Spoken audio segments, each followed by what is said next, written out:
Bismillahirrahmanirrahim. Kıymetli basın mensupları ve ekran başında bizi izleyen değerli vatandaşlarımız, hepinizi sevgi, saygı, muhabbetle selamlıyorum. Evet, iç ve dış gündeme dair partimizin düşünceleri paylaşmak adına karşınızdayım. Biliyorsunuz, Gazze'de soykırım devam ediyor. Bir yıldan fazladır. Gazze'de ve Lübnan'a da sıçramış bu soykırım işgal güçleri tarafından devam etmektedir. Yasaklı silahlar kullanılmakta ve adeta bu iki ülke kan gölüne çevrilmek istemektedir.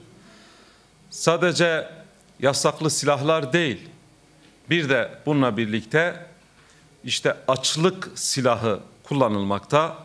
Bugün Gazze'nin kuzeyi maalesef abluka altına alınmış. Oradaki insanlar açlıkla, yoklukla karşı karşıya. Bu özellikle abluka konusunda abluka politikalarını daha da sıkılaştırarak oraya suyun, gıdanın, ilacın girmesine engel oluyorlar.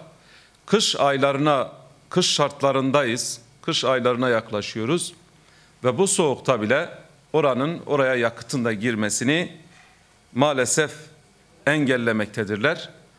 Özellikle buradaki Filistinli halkı göçe zorlamak ve o bölgeyi, Gazze'nin kuzeyini insansızlaştırmak istiyorlar. 400 bin insanın kaldığı orada maalesef hepsi toplu ölümle karşı karşıya. Bu konuda çağrımızı yineliyoruz ve diyoruz ki hem Lübnan'a hem de Gazze'ye insani bir koridorun acil bir şekilde açılması gerekiyor. Bununla birlikte özellikle işgal güçlerine tedarik konusunda ticaret yapan ve bu tedarik zincirlerine darbe vurulmalı ve her türlü ticaret kesinlikle işgal güçleriyle ticaret kesinlikle kesilmelidir. Bu konuda her seferinde işte Siyonizmin yayılmacı politikasından bahseden Türkiye, Azerbaycan üzerinde bu işgal güçlerin tedarikçilerinden olan Azerbaycan üzerinde bir yaptırım ya da onları özellikle bu ticaretten vazgeçecek bir uygulama ya da bir etkisini göstermeli ve bu konuda öncü rol üstlenmelidir. Bununla birlikte ABD bir yıldır sürekli işte yaptığı ateşkes oyunuyla adeta işgal güçlerine zaman kazandırmaya çalışıyor. İşte müzakerenin bir tarafta ateşkes oyunu içerisinde müzakerede yer alırken diğer tarafta işgal güçlerine silah tedarikinde bulunuyor.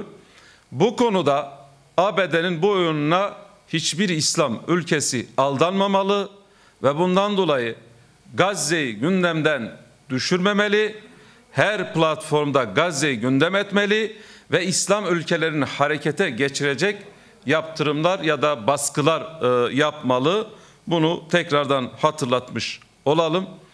Bununla birlikte işgal rejimin saldırılarından son olarak Hizbullah Yürütme Konseyi Başkanı Haşim Safiyüddin şehit oldu.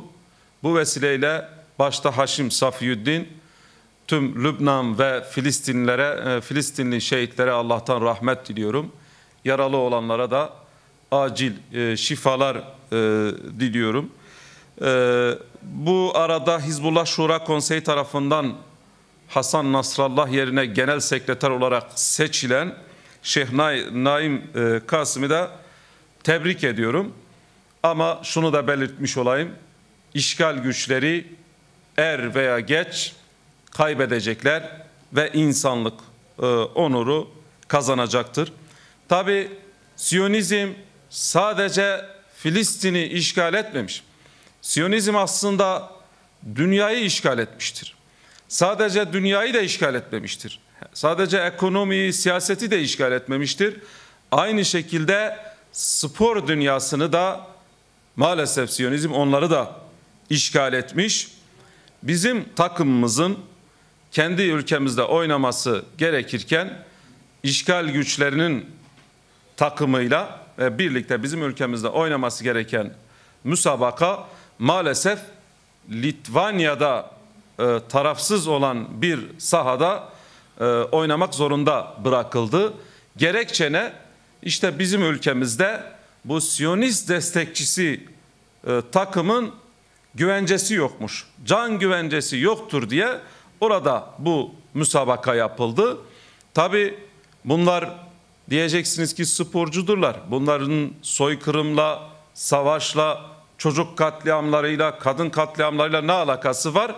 Çok alakası var. Bizzat bu Maccabi Tel Aviv takımı kendi internet sitesinde Filistin'de orada çocuklar katledilirken o soykırımcılara açık bir destek sunuyorlar ve bunlara bağış için çağrılar yapıyorlar. Bu soykırımcıların çığırtkanlığını yapıyorlar. Sıradan bir futbol veya sıradan bir basketbol takımı değildirler. Bunu da belirtmiş olalım. Kaldı ki Ukrayna krizinde daha Ukrayna-Rusya savaşında 5 saat içerisinde hemen karar alındı ve Rusya özellikle uluslararası turnuvalardan çıkarıldı. Ancak işgal güçleri demek ki her yeri işgal etmişler ki maalesef bunlar bir yıldan fazladır soykırımları devam etmesine rağmen ve bunlar da soykırımı desteklemesine rağmen bu basketbol federasyonunda takımlarında müsabakalarında oynuyorlar ve bu takımları hatta onların can güvenliği için bizim takımımızda onların istediği yerde belki de onlar için başka bir ülkede başka bir sahada oynamak zorunda bırakılıyor. Yani bu yönüyle bizim çağrımız şudur. Uluslararası basketbol federasyonları aslında nasıl ki Rusya turnuvalardan çıkarılmışsa aynı şekilde bu soykırımcılar bir an önce tüm spor dallarının hepsinden bunların men edilmesi gerekiyor. Çünkü bunlar açık bir şekilde bu soykırımı destekliyorlar. Hiçbir şekilde, hiçbir müsabakada ve hiçbir takımın bunlarla sahaya inmemesi gerekiyor.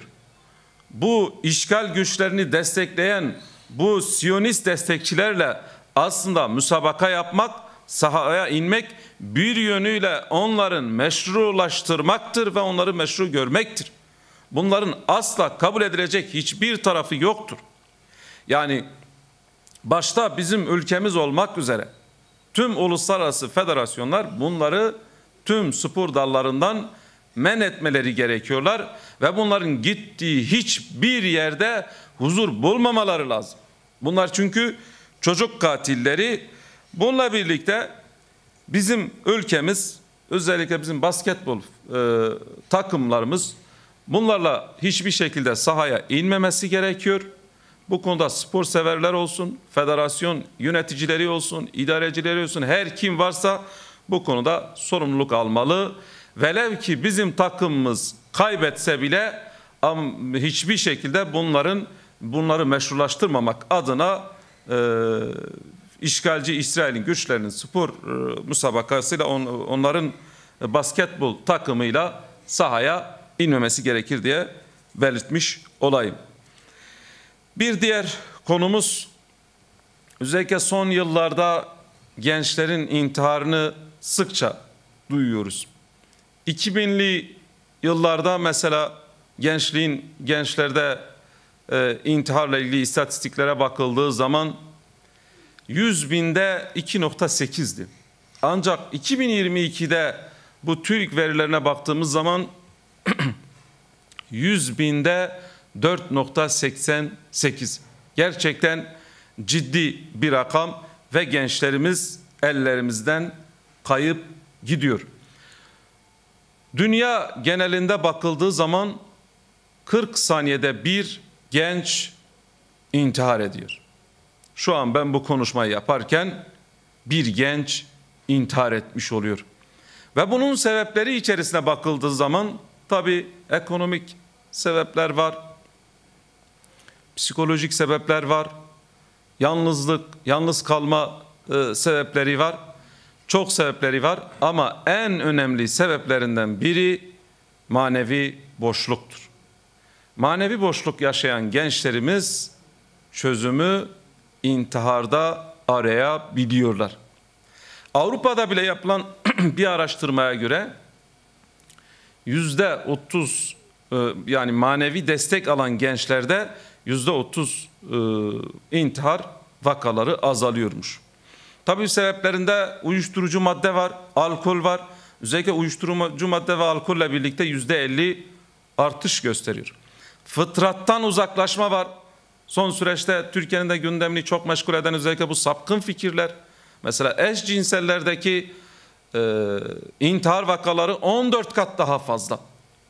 Ve bu veriler üzerinden bu meselelerin konuşulması gerekiyor ve bunlara çözüm bulunması lazım.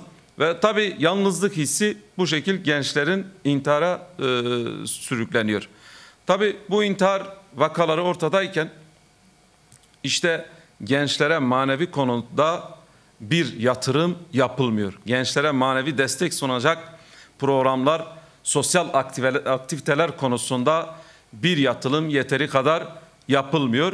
Bunun yerine işte sadece şu an bulunduğumuz Ankara'da bile bir konserde bir sanatçıya veya iki sanatçıya işte 69 milyon, festivalleri sayarsak milyonlar para aktarılıyor. Bu gençlerin o manevi aslında duygularını güçlendirmek yerine tam tersine çoğu da tahrip ediyor ve onların o sabır gücünü de azaltıyor. Ve bu konuda biz diyoruz ki evet kültür, sanat önemli ancak bu gençlerin manevi olarak güçlenecek ve onlara sosyal aktiviteler yapılmalı. Kendi medeniyetimize, kendi aslımıza, kendi değerlerimize dönmeliyiz. Gençlerimiz hepsi değerlidir, kıymetlidir. Onları yalnız bırakmayalım. Bu konuda gençlerimizin hak ettiği değeri bulması gerekiyor. Manevi olarak gençlerimizin ihtiyaçlarını karşılayacak programların, seminerlerin olması gerekir diyorum. Benim anlatacaklarım bu kadar. Sormak istediğiniz sorular varsa alabilirim. Yoksa kapatıyorum. Teşekkür ediyorum.